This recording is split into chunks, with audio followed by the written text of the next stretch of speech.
Hello hi friends, ಎಲ್ರಿಗೂ ನಮಸ್ಕಾರ. Welcome back to NTA fashions Kannada. Friends, ಇವತ್ತಿನ ವಿಡಿಯೋದಲ್ಲಿ ನಾನೇನು ಹೇಳ್ಕೊಡ್ತಾ ಇದ್ದೀನಿ ಅಂದರೆ, ಶೋಲ್ಡರ್ ಡ್ರಾಪ್ ಆಗದೆ ಬ್ಲೌಸಲ್ಲಿ ನಾವು ಯಾವ ಟಿಪ್ಸನ್ನು ಫಾಲೋ ಮಾಡಿ ಬ್ಲೌಸ್ ಸ್ಟಿಚ್ ಮಾಡ್ಕೊಳ್ಬೇಕು ಅನ್ನೋದನ್ನು ಹೇಳ್ಕೊಡ್ತಾ ಇದ್ದೀನಿ. ಶೋಲ್ಡರ್ ಡ್ರಾಪ್ ಪ್ರಾಬ್ಲಮ್ಸ್ ಅನ್ನೋದು ನಾವು ಕಟಿಂಗಲ್ಲೇ ಮಿಸ್ಟೇಕ್ ಮಾಡೋದಿಲ್ಲ ಫ್ರೆಂಡ್ಸ್, ಸ್ಟಿಚಿಂಗಲ್ಲೂ ಸಹ ಮಿಸ್ಟೇಕ್ ಮಾಡಿಕೊಂಡಾಗ ನಮಗೆ ಶೋಲ್ಡರ್ ಡ್ರಾಪ್ ಅನ್ನೋದಾಗುತ್ತೆ.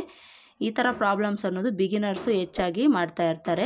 ಬಿಗಿನರ್ಸ್ ಮಾಡೋ ಪ್ರಾಬ್ಲಮ್ಸ್ ಏನು, ಅದನ್ನು ನಾವು ಯಾವ ರೀತಿ ಸರಿ ಮಾಡಿಕೊಂಡು ಬ್ಲೌಸ್ ಸ್ಟಿಚ್ ಮಾಡ್ಕೊಳ್ಬೇಕು ಅನ್ನೋದನ್ನು ಇವತ್ತಿನ ವಿಡಿಯೋದಲ್ಲಿ ತಿಳಿಸ್ಕೊಡ್ತೀನಿ. ವಿಡಿಯೋನ ಎಲ್ಲೂ ಸ್ಕಿಪ್ ಮಾಡದೆ ಪೂರ್ತಿ ವಿಡಿಯೋನ ನೋಡಿ ಫ್ರೆಂಡ್ಸ್. ನೋಡಿ, ಇಲ್ಲಿ ಮೇಯ್ನ್ ಆಗಿ ನಮಗೆ ಶೋಲ್ಡರ್ ಡ್ರಾಪ್ ಆಗೋ ಪ್ರಾಬ್ಲಮ್ಸ್ ಅನ್ನೋದು ಬ್ಯಾಕ್ ಪಾರ್ಟಲ್ಲೇ ಬರುತ್ತೆ ಫ್ರೆಂಡ್ಸ್. ಬ್ಯಾಕ್ ಪಾರ್ಟ್ ಒಂದನ್ನು ನಾವು ಕರೆಕ್ಟಾಗಿ ಸ್ಟಿಚ್ ಮಾಡ್ಕೊಂಡಿದ್ದೀವಿ ಅಂದರೆ ಫ್ರಂಟ್ ಪಾರ್ಟಲ್ಲಿ ನಮಗೆ ಪ್ರಾಬ್ಲಮ್ಸ್ ಅನ್ನೋದು ಬರೋದಿಲ್ಲ ಫ್ರೆಂಡ್ಸ್. ಪರ್ಫೆಕ್ಟಾಗಿ ಫಿಟ್ಟಿಂಗ್ ಅನ್ನೋದು ಬರುತ್ತೆ.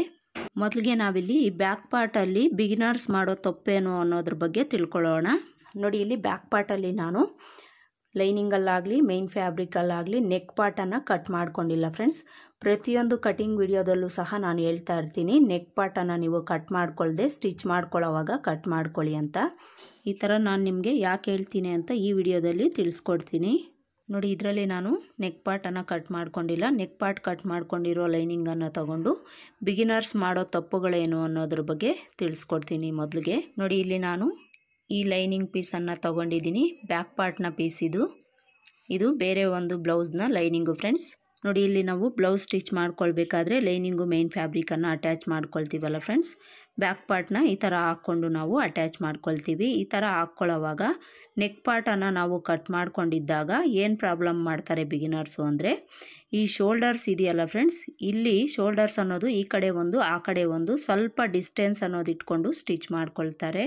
ಇಲ್ಲಿ ನಾವು ನೆಕ್ ಬಿಡ್ತು ಎಷ್ಟು ಇಟ್ಕೊಂಡಿರ್ತೀವೋ ಅಷ್ಟಕ್ಕೆ ಕರೆಕ್ಟಾಗಿ ನಾವು ಮೇನ್ ಫ್ಯಾಬ್ರಿಕ್ಕಿಗೆ ಲೈನಿಂಗನ್ನು ಅಟ್ಯಾಚ್ ಮಾಡ್ಕೊಳ್ಬೇಕು. ಆವಾಗ ಮಾತ್ರ ನಮಗೆ ಶೋಲ್ಡರ್ ಡ್ರಾಪ್ ಆಗೋ ಪ್ರಾಬ್ಲಮ್ಸ್ ಅನ್ನೋದು ಬರೋದಿಲ್ಲ ಫ್ರೆಂಡ್ಸ್. ಬಿಗಿನರ್ಸ್ಗೆ ಈ ಪ್ರಾಬ್ಲಮ್ಸ್ ಅನ್ನೋದು ಗೊತ್ತಾಗೋದಿಲ್ಲ. ಅವ್ರು ಏನು ಮಾಡ್ತಾರೆ, ಶೋಲ್ಡರ್ಸು ಈ ಕಡೆಗೆ ಈ ಥರ ಇಟ್ಕೊಂಡು ಏನಾದರೂ ಸ್ಟಿಚ್ ಮಾಡ್ಕೊಂಡಿದ್ದೀನಿ ಅಂದರೆ ಶೋಲ್ಡರ್ ಡ್ರಾಪ್ ಆಗೋ ಪ್ರಾಬ್ಲಮ್ಸು ಬಂದೇ ಬರುತ್ತೆ ಫ್ರೆಂಡ್ಸ್. ಇದನ್ನು ಮೇಯ್ನು ನಾವು ತಿಳ್ಕೊಂಡಿರಬೇಕು. ನೀವೇನಾದರೂ ಮೊದಲೇ ಈ ಥರ ಲೈನಿಂಗ್ ನೆಕ್ ಪಾರ್ಟನ್ನು ಕಟ್ ಮಾಡ್ಕೊಂಡಿದ್ದೀರಿ ಅಂದರೆ ನಾನು ಹೇಳೋ ಟಿಪ್ಪನ್ನು ಫಾಲೋ ಮಾಡಿ ನೀವು ಮೇನ್ ಫ್ಯಾಬ್ರಿಕ್ಕಿಗೆ ಲೈನಿಂಗನ್ನು ಅಟ್ಯಾಚ್ ಮಾಡ್ಕೊಳ್ಳಿ.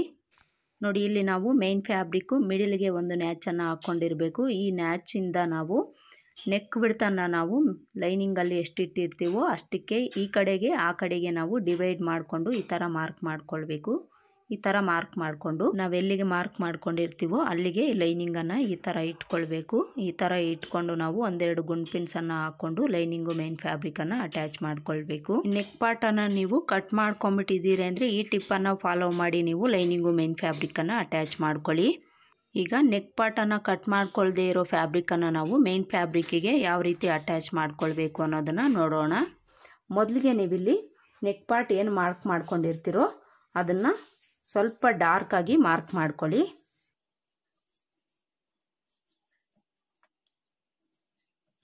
ಈ ಥರ ನಾವು ಸ್ವಲ್ಪ ಡಾರ್ಕಾಗಿ ಮಾರ್ಕ್ ಮಾಡ್ಕೊಂಡಿದ್ದೀವಿ ಅಂದರೆ ನಮಗೆ ಇನ್ನೊಂದು ಕಡೆಯೂ ಸಹ ಮಾರ್ಕ್ ಅನ್ನೋದು ಕಾಣಿಸ್ತಾ ಇರುತ್ತೆ. ನೋಡಿ, ಈ ಥರ ನಾವು ಸ್ವಲ್ಪ ಡಾರ್ಕಾಗಿ ಮಾರ್ಕ್ ಮಾಡ್ಕೊಳ್ಬೇಕು. ಈ ಥರ ಮಾರ್ಕ್ ಮಾಡಿಕೊಂಡಾಗ ನೋಡಿ, ಎರಡೂ ಸೈಡು ನಮಗೆ ಕಾಣಿಸ್ತಾ ಇದೆಯಲ್ಲ ಫ್ರೆಂಡ್ಸ್, ರೌಂಡ್ ಶೇಪ್ ಅನ್ನೋದು ಎರಡೂ ಸೈಡು ನಮಗೆ ಕಾಣಿಸ್ತಾ ಇದೆ. ಈ ಥರ ನಮಗೆ ಕಾಣಿಸ್ತಾ ಇರಬೇಕು. ಇದು ಲೈಟಾಗಿ ಏನಾದರೂ ನಿಮಗೆ ಕಾಣಿಸ್ತಾ ಇದೆ ಅಂದರೆ ಅದ್ರ ಮೇಲೆ ಇನ್ನೊಂದ್ಸಲ ನೀವು ಈ ಥರ ಮಾರ್ಕ್ ಮಾಡ್ಕೊಳ್ಳಿ. ಈ ಥರ ಮಾರ್ಕ್ ಮಾಡಿಕೊಂಡು ಈ ಮಿಡಿಲ್ಗೆ ಫೋಲ್ಡ್ ಮಾಡಿಕೊಂಡು ಇಲ್ಲೊಂದು ನ್ಯಾಚ್ ಹಾಕ್ಕೊಳ್ಳಿ. ಮೇನ್ ಫ್ಯಾಬ್ರಿಕಲ್ಲೂ ಸಹ ನಾವು ಮಿಡಿಲ್ ಪಾಯಿಂಟ್ಗೆ ನ್ಯಾಚನ್ನು ಹಾಕ್ಕೊಂಡಿರಬೇಕು. ಈಗ ಲೈನಿಂಗು ಮೇನ್ ಫ್ಯಾಬ್ರಿಕನ್ನು ಅಟ್ಯಾಚ್ ಮಾಡ್ಕೊಳ್ಬೇಕಲ್ವಾ. ಅಟ್ಯಾಚ್ ಮಾಡ್ಕೊಳ್ಳೋವಾಗ ಮೇನ್ ಫ್ಯಾಬ್ರಿಕ್ಕು ರಾಂಗ್ ಸೈಡ್ ಮೇಲೆ ಬರೋ ಥರ ಇಟ್ಕೊಳ್ಳಿ. ಈ ಥರ ಇಟ್ಕೊಂಡು ಇದ್ರ ಮೇಲೆ ಲೈನಿಂಗನ್ನು ಹಾಕ್ಕೊಳ್ಳಿ. ಈ ಥರ ಹಾಕ್ಕೊಂಡು ಲೈನಿಂಗು ಮೇನ್ ಫ್ಯಾಬ್ರಿಕ್ ಅನ್ನೋದು ಆ ಕಡೆ ಈ ಕಡೆ ಹೋಗ್ದಂಗೆ ಒಂದೆರಡು ಗುಂಡ್ಪಿನ್ಸನ್ನು ಹಾಕ್ಕೊಂಡು ನೀವು ಅಟ್ಯಾಚ್ ಮಾಡ್ಕೊಳ್ಳಿ. ಕೆಲವೊಂದು ಫ್ಯಾಬ್ರಿಕ್ ಅನ್ನೋದು ಜಾರೋಗ್ತಾ ಇರುತ್ತೆ ಫ್ರೆಂಡ್ಸ್, ಅದಕ್ಕೋಸ್ಕರ ಈ ಥರ ನಾವು ಒಂದೆರಡು ಗುಂಡ್ಪಿನ್ಸನ್ನು ಹಾಕ್ಕೊಳ್ಬೇಕಾಗುತ್ತೆ.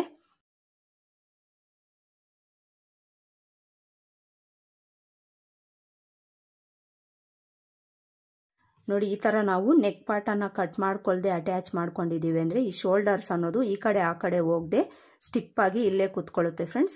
ಈ ಥರ ನಾವು ಸ್ಟಿಚ್ ಮಾಡ್ಕೊಳ್ಳೋದ್ರಿಂದ ಶೋಲ್ಡರ್ ಡ್ರಾಪ್ ಆಗೋ ಪ್ರಾಬ್ಲಮ್ಸು ಕಡಿಮೆ ಆಗುತ್ತೆ. ಈ ಮಾರ್ಕಿಂಗ್ ಅನ್ನೋದು ಇದೆಯಲ್ಲ, ಈ ಮಾರ್ಕಿಂಗ್ ಇರೋದನ್ನು ನಾವು ಕಟ್ ಮಾಡ್ಕೊಳ್ತೀವಿ. ಅದಕ್ಕೋಸ್ಕರ ಈ ಮಾರ್ಕಿಂಗ್ ಪಕ್ಕದಲ್ಲಿ ಈ ಕಡೆಗೆ ನಾವು ಸ್ಟಿಚ್ ಮಾಡ್ಕೊಳ್ಬೇಕು. ಈ ನೆಕ್ ಪಾರ್ಟ್ ಏನಿದೆ ಅದರ ಸುತ್ತಲೂ ನಾವು ಸ್ಟಿಚ್ ಮಾಡ್ಕೊಳ್ಬೇಕು.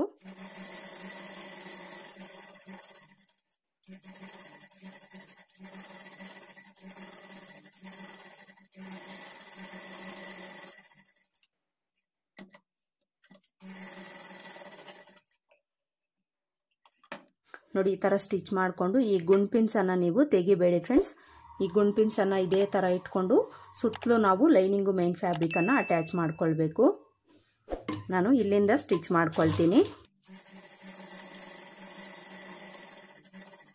ಹಾಗೆಯೇ ಯಾರೆಲ್ಲ ನನ್ನ ಚಾನಲ್ನ ಹೊಸದಾಗಿ ನೋಡ್ತಾ ಇದ್ದೀರೋ ಪ್ಲೀಸ್ ಸಬ್ಸ್ಕ್ರೈಬ್ ಮಾಡ್ಕೊಂಡು ನೋಡಿ ಫ್ರೆಂಡ್ಸ್. ಹಾಗೆ ನಿಮಗೆ ಈ ವಿಡಿಯೋ ಯೂಸ್ಫುಲ್ ಅಂತ ಅನಿಸಿದರೆ ವಿಡಿಯೋಗೆ ಒಂದು ಲೈಕ್ ಕೊಡೋದನ್ನು ಮರಿಬೇಡಿ.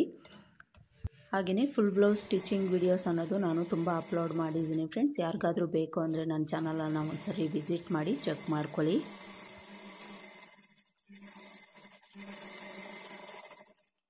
ನೋಡಿ ಈ ಥರ ಸುತ್ತಲೂ ಒಂದು ಸ್ಟಿಚ್ಚನ್ನು ಹಾಕ್ಕೊಂಡು ಈಗ ಗುಂಡ್ಪಿನ್ಸನ್ನು ತೆಗೆದು ಬಿಡಬೇಕು. ಗುಂಡ್ಪಿನ್ಸ್ ಎಲ್ಲ ತೆಗೆದುಬಿಟ್ಟು ಈಗ ಸುತ್ತಲೂ ಇರೋ ಎಕ್ಸ್ಟ್ರಾ ಫ್ಯಾಬ್ರಿಕನ್ನು ಕಟ್ ಮಾಡ್ಕೊಳ್ಬೇಕು. ನೋಡಿ ಈ ಥರ ನಾವು ಸುತ್ತಲೂ ಇರೋ ಎಕ್ಸ್ಟ್ರಾ ಫ್ಯಾಬ್ರಿಕನ್ನು ಕಟ್ ಮಾಡ್ಕೊಳ್ಬೇಕು. ನೋಡಿ ಇಲ್ಲಿ ಯಾವುದೇ ಥರ ನಮಗೆ ಸುಕ್ಕಲು ಬಂದಿರೋದಾಗಲಿ ರಿಂಕಲ್ಸ್ ಬಂದಿರೋದಾಗಲಿ ಬಂದಿಲ್ಲ ಫ್ರೆಂಡ್ಸ್. ತುಂಬಾ ನೀಟಾಗಿ ನಮಗೆ ಫಿನಿಶಿಂಗ್ ಅನ್ನೋದು ಬಂದಿದೆ. ಈಗ ನಾವು ಇದನ್ನು ಈ ಥರ ಫೋಲ್ಡ್ ಮಾಡ್ಕೊಳ್ಬೇಕು. ಈ ಥರ ಫೋಲ್ಡ್ ಮಾಡಿಕೊಂಡು ಶೋಲ್ಡರ್ಸ್ ಈಕ್ವಲ್ ಆಗಿ ಇಟ್ಕೊಂಡು ಇಲ್ಲೊಂದು ಗುಂಡು ಪಿನ್ ಹಾಕ್ಕೊಳ್ಳಿ. ಈ ಥರ ಒಂದು ಗುಂಡು ಪಿನ್ ಹಾಕ್ಕೊಂಡು ಈಗ ನೆಕ್ ಪಾರ್ಟ್ ಏನಿದೆ ಇದನ್ನು ನಾವು ಕಟ್ ಮಾಡ್ಕೊಳ್ಬೇಕು.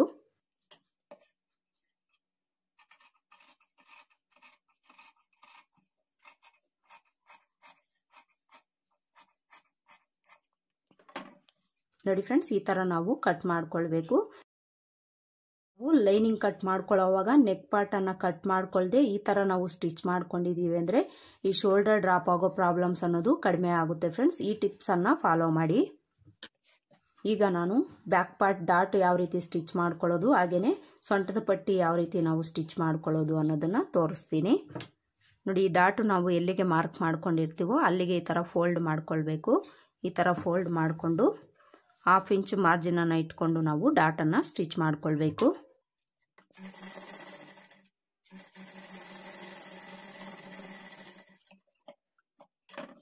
ಇದೇ ಥರ ಇನ್ನೊಂದು ಕಡೆನೂ ಸಹ ನಾವು ಡಾಟನ್ನು ಸ್ಟಿಚ್ ಮಾಡ್ಕೊಳ್ಬೇಕು.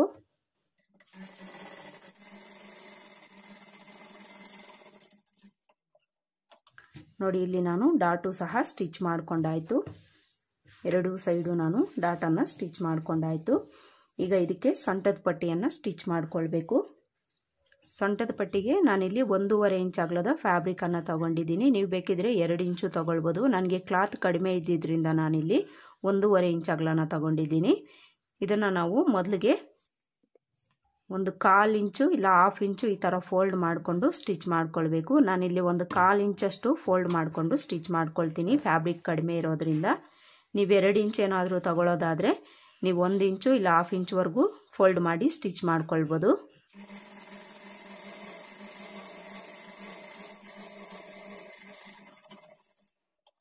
ಈ ಥರ ಸ್ಟಿಚ್ ಮಾಡಿಕೊಂಡು ಈ ಪಟ್ಟಿಯನ್ನು ಇದ್ರ ಮೇಲೆ ಇಟ್ಕೊಂಡು ನಾವು ಸ್ಟಿಚ್ ಮಾಡ್ಕೊಳ್ಬೇಕು. ಸ್ಟಿಚ್ ಮಾಡ್ಕೊಳ್ಳೋವಾಗ ಬ್ಲೌಸ್ ಅನ್ನೋದು ರೈಟ್ ಸೈಡ್ ಮೇಲೆ ಇರಬೇಕು.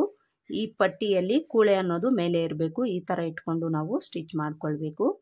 1/2 ಇಂಚ್ ಮಾರ್ಜಿನ್ಗೆ ನಾವು ಎಡ್ಜಲ್ಲಿ ಸ್ಟಿಚ್ ಮಾಡ್ಕೊಳ್ಬೇಕು.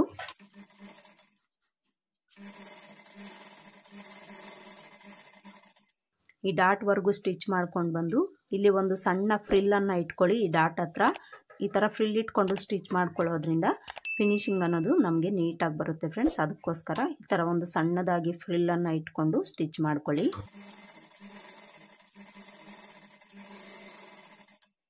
ಈ ಕಡೆಯೂ ಸಹ ಈ ಡಾಟ್ ನಾವೆಲ್ಲಿ ಸ್ಟಿಚ್ ಮಾಡ್ಕೊಂಡಿರ್ತೀವೋ ಅಲ್ಲಿ ಸಣ್ಣದಾಗಿ ಒಂದು ಫ್ರಿಲ್ಲನ್ನು ಇಟ್ಟು ಸ್ಟಿಚ್ ಮಾಡ್ಕೊಳ್ಳಿ.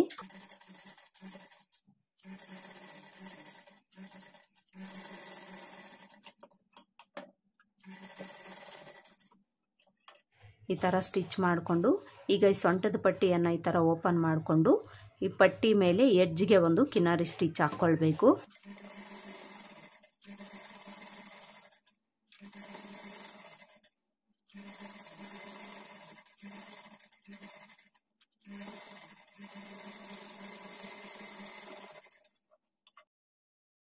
ಈಗ ಇನ್ಸೈಡ್ಗೆ ತಿರುಗಿಸ್ಕೊಂಡು ಇದನ್ನು ಈ ಥರ ಫೋಲ್ಡ್ ಮಾಡಿಕೊಂಡು ಎಡ್ಜ್ಗೆ ಒಂದು ಸ್ಟಿಚ್ ಮಾಡ್ಕೊಳ್ಬೇಕು. ಇಲ್ಲಿ ನೀವು ಸ್ಟಿಚ್ ಹಾಕ್ಕೊಳ್ಬೋದು, ಇಲ್ಲಾಂದರೆ ಎಮ್ಮಿಂಗು ಸಹ ಮಾಡ್ಕೊಳ್ಬೋದು. ಎಮ್ಮಿಂಗ್ ಮಾಡ್ಕೊಳ್ಳೋ ಹಂಗಿದ್ರೆ ನೀವು ಒಂದು ದೊಡ್ಡ ಸ್ಟಿಚ್ಚನ್ನು ಹಾಕ್ಕೊಳ್ಳಿ. ದೊಡ್ಡ ಸ್ಟಿಚ್ ಹಾಕ್ಕೊಂಡು ಎಮ್ಮಿಂಗ್ ಮಾಡಿ ಆದಮೇಲೆ ಆ ಸ್ಟಿಚ್ಚನ್ನು ನೀವು ರಿಮೂವ್ ಮಾಡ್ಕೊಳ್ಬೇಕು. ನಾನಿಲ್ಲಿ ಡೈರೆಕ್ಟಾಗಿ ಸ್ಟಿಚ್ಚನ್ನು ಮಾಡ್ಕೊಳ್ತೀನಿ.